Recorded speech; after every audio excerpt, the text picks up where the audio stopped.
İtalya ismi bile insanda bir şeyler çağrıştırıyor değil mi?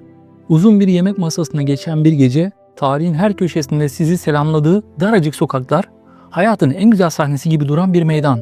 Ancak her meydanın iki yüzü vardır. Sosyal medya filtresinden geçmemiş, günlük hayatın bütün renkleriyle İtalya'da yaşamak nasıldır? Bugün bu sorunun cevabını sadece turist gözüyle değil, orada yaşamaya çalışan, iş kuran, çocuk büyüten ve okuyan birinin gerçekliğiyle ele alacağız.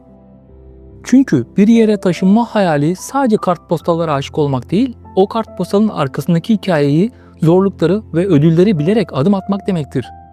Eğer siz de acaba İtalya benim için mi diye soruyorsanız gelin bu detaylı yolculuğa birlikte çıkalım. İtalya'ya ilk adım attığınızda sizi karşılayan şey havadaki değişim zaman algısıdır. Angento değil, andamento hakimdir. Yani acele değil, bir akış. İtalyanlar çalışır, hem de çok. Özellikle kuzeydeki sanayi bölgelerinde çalışma temposu yüksektir. Ancak saat 13'te ofisler boşalır. Öğle yemeği pranzo 15 dakikalık bir sandviç molası değil, en az 1 saatlik bir ritüeldir. Akşamüstü ise aperitivo zamanıdır. İş çıkışı bir barda buluşup sohbet ederek günü yavaşça kapatmak. Sokaklar, meydanlar pizza insanlarla doludur. Burada felsefe basittir. Hayat dört duvar arasında yaşanmaz.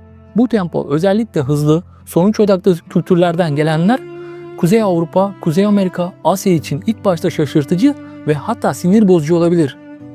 Neden bu iş bu kadar yavaş ilerliyor? Neden herkes yarını düşünüyor diye sorgularsınız. Ancak zamanla fark edersiniz ki burada yavaş, kalitesizlik anlamına gelmez. Aksine daha iyi pişmiş bir yemek, daha derin bir sohbet, daha sağlam bir ilişki anlamına gelir. Dolce Vita her gün güneş gözlüğüyle Vespa'da Roma'yı turlamak değildir. Daha çok küçük şeylerden keyif alma sanatıdır. Marketten aldığınız domatesin kokusu, kahvecinin sizi isminizle selamlaması, akşam yürüyüşünüzde duyduğunuz sokak müzisyeninin sesi. Bu bir klişe değil, günlük bir olgudur. Ancak bedavadır da diyemeyiz. Bu hayat tarzı, sabır, uyum ve burada şimdiye odaklanmayı gerektirir. İtalya'da iş bulma süreci ülkenin en büyük sınavlarından biridir. Özellikle 35 yaş altı gençler arasında işsizlik oranı 2023 verilerine göre yaklaşık %23. Endişe vericidir ve bu oran güneyde daha da yüksektir. İş arama süreci uzun ve çoğu zaman bağlantılar gerektiren bir süreçtir. Ancak bir kez kalıcı bir iş sözleşmesi elde ettiğinizde durum dramatik şekilde değişir. İtalya çalışan hakları konusunda dünyanın en korumacı ülkelerinden biri. İşten çıkarmalar çok zordur ve yasal prosedürlerle doludur. Bu çalışana büyük bir finansal ve psikolojik güven hissi veriyor. Bu güvenliğin bedeli ise esneklik ve hızdır. Kariyer merdivenlerini hızla tırmanmak özellikle büyük geleneksel şirketlerde ve kamu sektöründe zordur. Sistem genellikle liyakatten çok kıdeme dayanır. Genç ve dinamik bir profesyonelin hızla yükselme hayalleri İtalyan iş dünyasının hiyerarşik ve muhafazakar yapısında sıklıkla sekteye uğrayabilir. Startup ekosistemi özellikle Milano ve Bologna'da gelişmekte olsa da hala Silikon Vadisi ruhundan uzaktır. Pozitif yanı ise iş-yaşam dengesi kavramının neredeyse kutsal sayılmasıdır. İş arkadaşınızla saat 8'de iş maili yazışmak pek hoş karşılanmaz.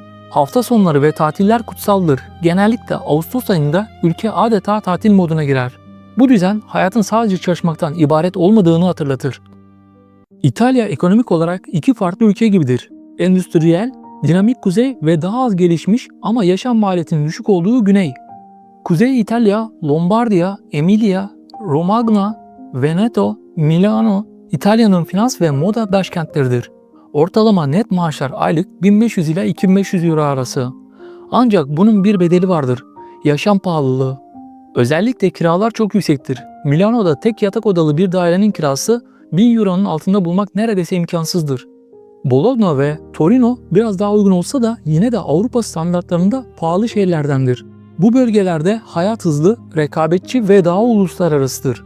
Orta ve Güney İtalya Toskano hariç burada iş imkanları azalırken yaşam kalitesi farklı bir boyut kazanır.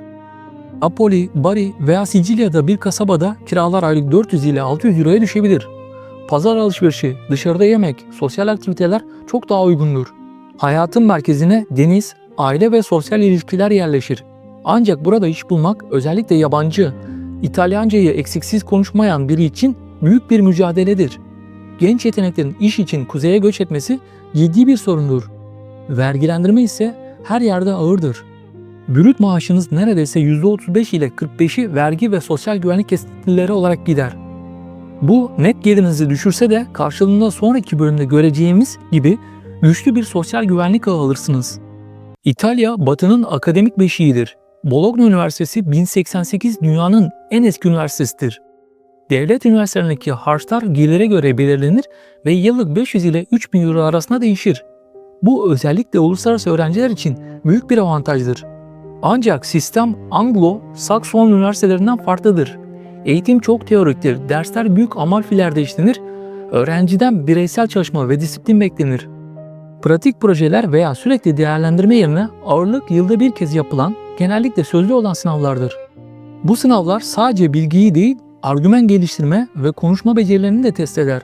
Notlar 30 üzerinden verilir, 18 geçer nottur. Bu sistem özgürlük isteyen, kendi programını yönetebilen öğrenciler için idealdir. Ancak rehberliğe ve yapılandırılmış bir ortama ihtiyaç duyanlar için zorlayıcı olabilir. Mezuniyet sonrası iş dünyasına geçişte üniversitelerin kariyer hizmetlerinin zayıf olması da bir diğer eleştiri konusudur. İtalya'nın ulusal sağlık sistemi kamu finansmanıdır. Yasal ikametgahı olan herkes gelirine göre belirlenen bir katkı payı haricinde temel sağlık hizmetlerinden ücretsiz veya çok düşük bir bütçeyle yararlanır. Sistemin en büyük artısı finansal güvencedir. Ciddi bir hastalık veya kaza durumunda kimse tedavi olmaktan kaçınılmaz, korkmaz. Aile hekiminiz ilk başvuru noktanızdır ve ücretsiz hizmet verir. En büyük eksiği ise bekleme süreleridir. Bir uzmana randevu almak bazen aylar sürebilir. MR ve benzeri tetkikler için de benzer kuyruklar vardır. Bu nedenle acil olmayan durumlarda bekleme süresine tahammül etmek veya özel sağlık sigortası yaptırıp özel kliniklere gitmek yaygın bir çözümdür. Özetle sistem hayat kurtarıcıdır ancak konforlu değildir. Acil servisler genellikle kalabalıktır ve triyaj sistemiyle çalışır. Ancak şu bir gerçektir, İtalya'da sağlık hizmetine erişim bir ayrıcalık değil, temel bir haktır. İtalyanların sıcak, coşkulu ve dışa dönük olduğu büyük ölçüde doğrudur. Sokakta selamlaşmalar, kahveciyle kısa sohbetler, jest ve mimiklerle dolu konuşmalar günlük hayatın bir parçasıdır. Ancak bu dışa açıklık hemen derin dostluklara davete çıkarmaz. İtalyanların sosyal çevreleri genellikle çocukluktan, okuldan veya aile bağlantılarından gelen, uzun yıllara dayanan ilişkilerden oluşur. Yabancı birinin bu çembere girmesi zaman, çaba ve samimiyet ister. Bir İtalyanın arkadaşı olmak bir yılda, onun ailesinin bir parçası olmak ise 10 yılda olur sözü abartı değildir. Aile her şeyin merkezindedir. Hafta sonu yemekleri, tatiller, önemli günler aileyle geçirilir. Yaşlılar genellikle aile içinde bakılır, gençler ise ekonomik nedenlerle ebeveynlerinden daha uzun süre yaşar. Bu güçlü bağ hem bir destek ağı hem de bazen bir yük olarak görülebilir. Şehirler arasında da büyük farklar vardır. Milano daha bireyci ve uluslararasıdır. Napoli veya Palermo'da ise mahalle bağları çok güçlüdür, herkes birbirini tanır ve birbirine karışır. İtalya'da yemek bir sanattır ancak pahalı restoranlarda değil, günlük alışkanlıklarda yaşar. Taze, mevsiminde ve yerel malzeme esastır. Bir trattoria'da yediğiniz makarna dünyanın birçok lüks restoranından daha lezzetli olabilir. Ancak dışarıda yemek sürekli yapılan bir şey değildir. Ev yemekleri ve aile sofraları asıl olandır. Alışveriş pazar tezgahlarından yapılır. Bir espresso barda ayakta içilir ve ucuzdur, genellikle 1 ile 1,5 euro arası. Restoranlarda oturup içmek ise çok daha pahalı olabilir. Şehir içi ulaşım, otobüs ve tramvay ağları iyidir. Ancak güvenirlik şehirden şehre değişir. Bisiklet özellikle Bologna ve Ferrara'da yaygındır. Oturum izni almak, vergi numarası edinmek, banka hesabı açmak, hatta basit bir telefon altı almak bile çok sayıda belge, uzun kuyruklar ve anlaşılamaz kurallar içerebilir. Bu süreçlerde yardım almak, avukat, danışman veya İtalyanca bilen bir arkadaş neredeyse zorunludur. Sabır ve derin bir nefes almak bu işlerin olmazsa olmazıdır. İtalya'da yaşamak bir aşk-nefret ilişkisine dönüşebilir. Bir gün tarihi bir meydanda içtiğiniz şarap size dünyanın en şanslı insanı hissettirirken, ertesi gün yaşadığınız bir bürokratik karmaşa her şeyden soğutabilir. Umarım bu detaylı yolculuk İtalya'nın sadece turistik yüzünün ötesine geçmenize ve orada bir hayat kurmanın ne anlama geldiğini daha iyi hayal etmenize yardımcı olmuştur.